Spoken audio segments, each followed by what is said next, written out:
irmão Robson Gomes e eu trazemos. Robson, dá um tchauzinho aí nos irmãos.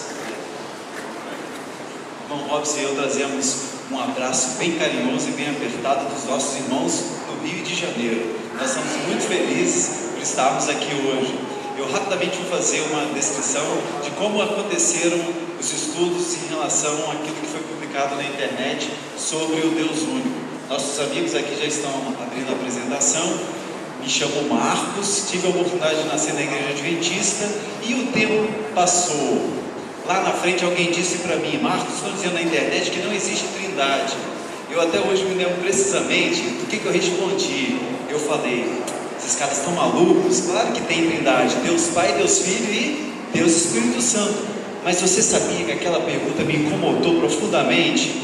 E eu decidi estudar, eu decidi buscar. O primeiro verso que eu vi, que é o considerado verso áureo da Bíblia: porque Deus amou ao mundo de tal maneira que deu o seu Filho unigênito, para que todo aquele que nele crê não pereça, mas tenha vida eterna.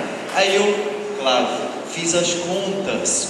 1, 2, está faltando alguma coisa aí. O que está acontecendo? Orando eterno, naquele momento ainda não chamava Deus de eterno, era Deus. Me mostra, me explica. E eu comecei a pesquisar. Tem algum problema, tem alguma coisa errada, está acontecendo algum problema. E decidi começar a fazer uns estudos naquela fantasia de achar que, como eu, a maioria estava na melhor das boas intenções, se é que a gente pode dizer isso. A maioria estava enganada. Aí eu comecei a pesquisar, e aí olha só, vamos ver o que vai resultar nisso aí no Manual Bíblico Unitariano.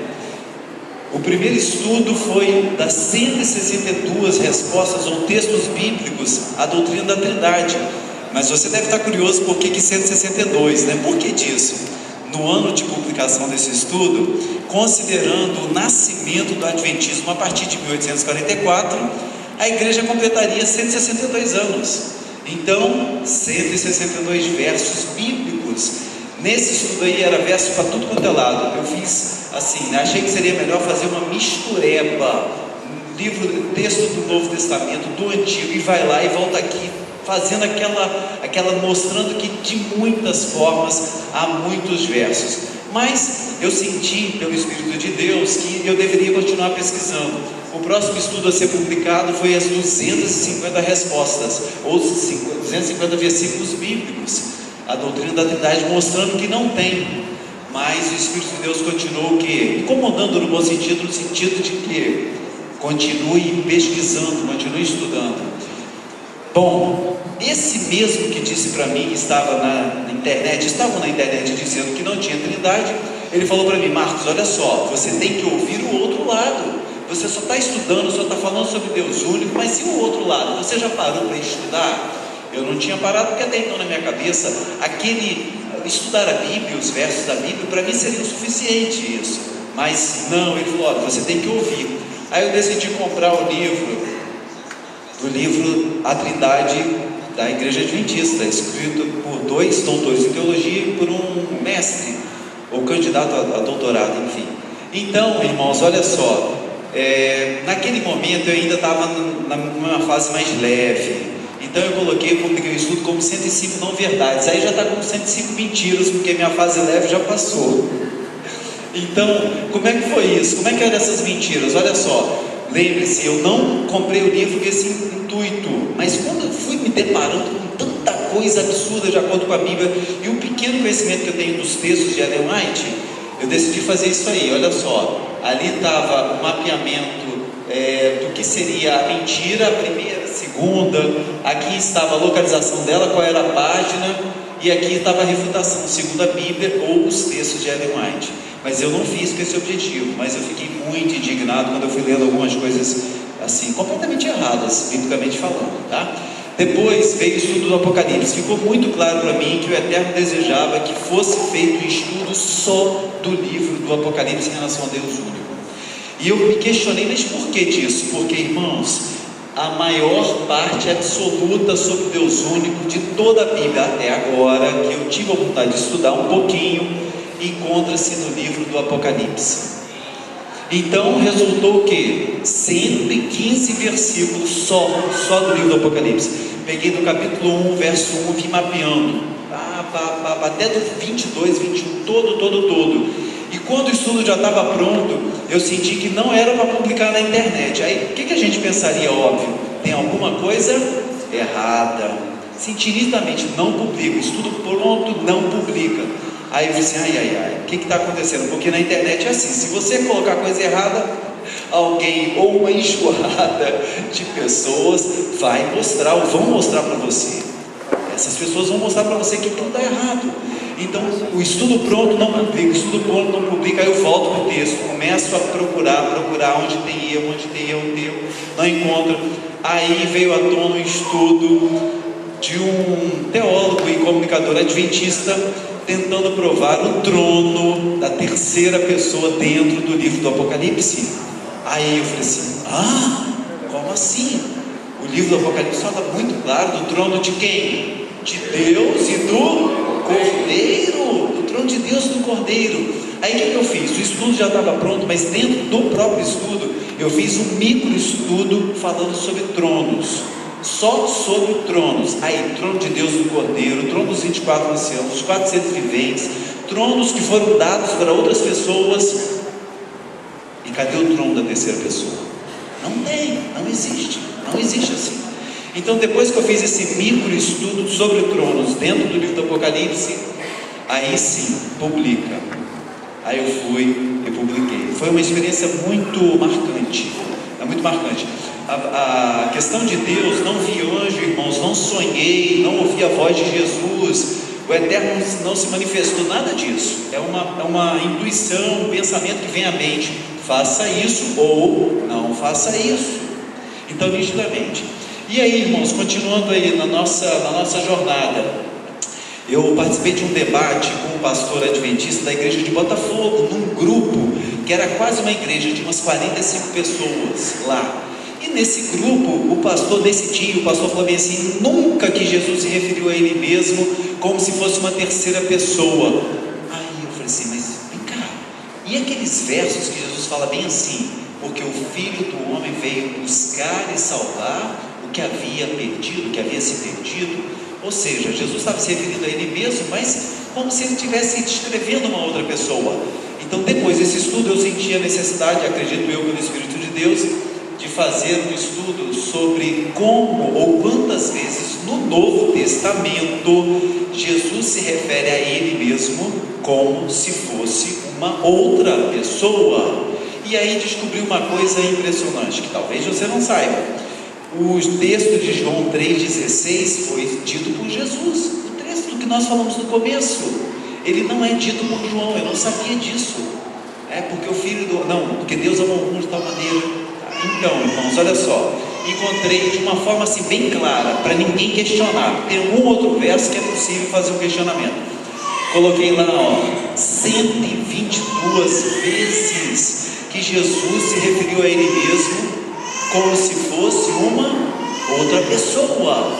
Mas, Marcos, e o objetivo disso? Simples. O objetivo disso, irmãos, é para a gente entender o texto, um dos textos favoritos dos italianos, que é o famoso outro. Vocês estão sabendo, né? O outro Consolador. Então, naquele contexto ali, Jesus está falando dele mesmo. O próprio contexto mostra isso. E esse estudo ajuda a clarificar que era uma prática comum, 122 vezes, pelo menos, tá? Então, vamos lá, olha só. O Evangelho de Mateus, 40 vezes, o texto que eu falei, olha, não falei não, esse aqui eu vou falar agora. E disse Jesus, as raposas têm covis e as aves do céu têm ninhos, mas o Filho do Homem não tem onde reclinar a cabeça. Jesus falou, e assim vai, 122 vezes. Então, no outro Consolador, nessa famosa passagem, é apenas mais uma delas, simples assim, tá? E aí, irmãos, e o discipulado? No meio disso tudo, a gente vem repensando o que é o cristianismo, qual o papel da igreja. Eu precisei viajar 400 quilômetros aproximadamente para Jesus me mostrar uma coisa muito simples. Fui eu lá para a minha cidade natal no Espírito Santo, estou no Rio, mas não sou do Rio. Chegando lá, tinha umas 30 pessoas adventistas trinitarianas. Aí comecei a mostrar os versos da Bíblia. Aí eles falavam: Marcos, a gente já está careca de saber disso aí. Esses versos a gente sabe. E eu fiquei assim: como? Né? Como é que as pessoas sabem, mas elas acabam acreditando uma outra coisa? E aí eu descobri que para a maioria das pessoas, para a maioria que está nas instituições, o Deus dela, queridos, infelizmente, não é a Trindade, não é o Eterno, é a própria instituição. As pessoas adoram a instituição, as instituições. Elas veem as construções. Lembra dos discípulos? Olha, elas veem as construções, elas veem as casas comunicadoras, os meios de comunicação, os hospitais, as universidades, e ficam encantadas com isso tudo. Então, talvez, Valdomiro, seja uma forma da gente explicar aquela pergunta que você fez no começo: mas como é que pode isso, né? O negócio está dizendo que é de uma forma e a gente vai crer de uma outra maneira. Então eu entendi assim, que muitas vezes, para a maioria, o Deus delas é a instituição. Eles adoram, infelizmente, a instituição. Então desenvolvi um material do discipulado que está quase virando um livreto. Vim pensando, refletindo, e a gente vem conversando, e entendemos que o Espírito de Deus vem agindo e vem mostrando a necessidade, por exemplo, de uma organização, de ter algo organizado sem uma instituição, né, Robson? A gente vem conversando sobre isso. O desafio que é ter o mínimo de organização para a obra crescer e não transformar essa organização numa instituição que basta por si só, onde com o passar do tempo as pessoas passam a adorar essa instituição. Então o material do discipulado, ele está quase pronto, e aí eu vou falar uma coisa para vocês: o Eterno gostaria que eu tivesse pronto já isso aqui hoje. Ele queria. Por quê? Porque era um momento propício da gente compartilhar, mas eu peço perdão a eles, e vocês não sabiam disso, e vocês também, mas na primeira oportunidade eu vou concluir, na verdade eu estou concluindo, para a gente divulgar. É uma nova forma? Não, é uma forma antiga, é o que se aproxima mais do modelo de Atos, da igreja primitiva, é o que mais se aproxima, tá? Então um discipulado, um material tranquilo, leve, bom. Eu acredito que os irmãos, mais do que gostar, vão buscar também viver isso, né? A prática do discipulado. E finalmente, olha só, agradeço ao Eterno mais uma vez. O irmão Fábio ajudou muito nisso, para variar, né? Vocês já sabem, está ficando pronto o nosso manual bíblico unitariano. Amém. O que é o manual bíblico unitariano? São mais de 500 versos da Bíblia, mostrando que ou que não existe Trindade, ou sobre o Deus único. Tá? Desse encontro que eu falei para vocês, que eu fui lá na minha cidade natal, eu fiquei tão chateado depois do encontro, que eu decidi que esse livro aí teria que se chamar Manual Bíblico Anti-Trindade. Olha só, um texto bem forte, mas conversando com os irmãos, e aí o irmão Heráclito teve uma ideia genial. Ele falou assim: não seria melhor Manual Bíblico Unitariano, alguma coisa assim? Aí opa, melhor, né? Porque isso já não chega batendo de frente com as pessoas, né? Anti-Trindade, opa, que negócio é esse, né? Então virou o Manual Bíblico Unitariano. Ele está quase pronto, ele está literalmente na editoração. Os irmãos estão fazendo os últimos ajustes para a gente divulgar. A forma digital vai ser gratuita, pode baixar, divulgar, dividir, compartilhar. E a forma de papel a gente vai cobrar o preço de custo desse manual.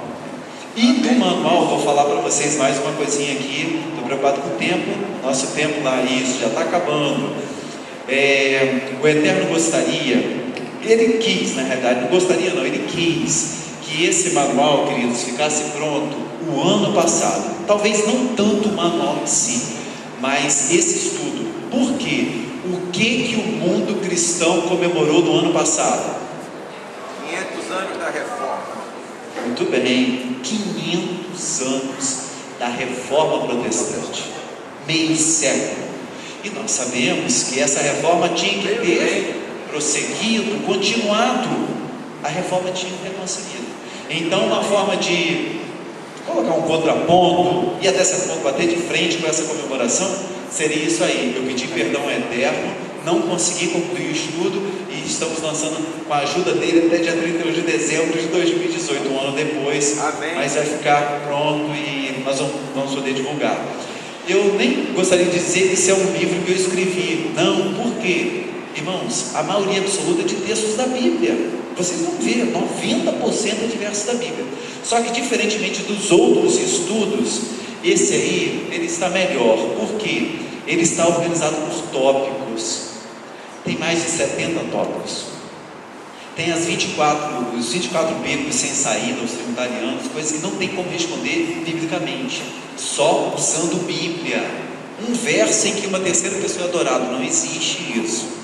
Há um verso que fala que a terceira pessoa enviou Jesus ao mundo, não existe biblicamente isso, tá? Enfim, então, e é um manual que eu busquei fazer de uma forma muito simples, só que o irmãozinho só lê, ele não sabe nem escrever, só lê, ele vai conseguir, com a ajuda do Eterno, debater com um teólogo que fez doutorado em divindade, porque essencialmente em Bíblia, tá? Olha, estou muito feliz mais uma vez de estar aqui, que o Eterno continue abençoando essa grande obra e que a gente vá em frente. Amém. Até estarmos com Cristo. Obrigado, irmãos.